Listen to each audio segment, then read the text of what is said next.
Hello বন্ধুরা, সবাই কেমন আছো? আশা করি সবাই খুব ভালো আছো। আমিও খুব ভালো আছি। তো ছেলেকে স্কুলে ছেড়ে দিয়ে নিতে চলে এসেছিলাম একটু ফল। তো এখানটায় শসা, পেয়ারা আর ওইদিকে আছে আম। তো এখানটায় না খুব কম দাম হয়। আমি যখনই ফল নিই তো এইখান থেকেই নিয়ে যাই। তো এখানে পেয়ারার দাম খুব কম দামই বলছিল। পেয়ারার দাম কত করে বলছিল জানো? 20 টাকা করে।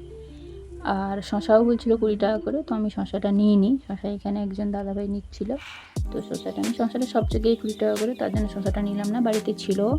এখানটায় নিয়ে নিচ্ছিলাম পেয়ারা। আর দেখো পেয়ারাগুলো নিয়ে প্যাকেটে বাঁধা আছে।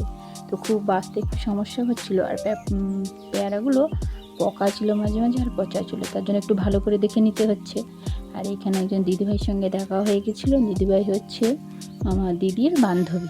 তো জিজ্ঞাসা করছিলো ভালো আছে নাকি, বৃত্তান্ত কী কেমন। তো তো চলো তারপরে বাড়িতে গিয়ে কথা হবে। তো এই যে বাড়িতে চলে এসেছি। এই দেখো নিয়েছি হচ্ছে আম আর পেয়ারা। আম নিয়েছি 2 কেজি, পেয়ারা নিয়েছি 1 কেজি। ঠিক আছে, তো চলো পেয়ারাটা তোমাদের একটু ভালো করে দেখিয়ে দিই। এই যে পেয়ারাগুলো কিন্তু খুব ভালো ছিল।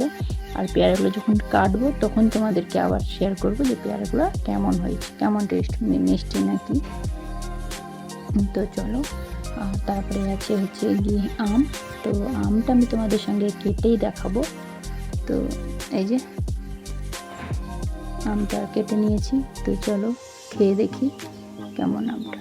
তোমার রিয়াকশানটা দেখে অবশ্যই বুঝতে পারবে যে আমটা কিন্তু সত্যি খুব মিষ্টি ছিল। তো চলো আমি আমটা খেতে দেখি।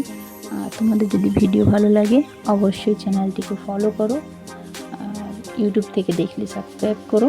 তো আমার পাশে থাকো একটু। তোমরা আমার পাশে না থাকলে আমি এগোতে পারবো না। তো চলো, টাটা।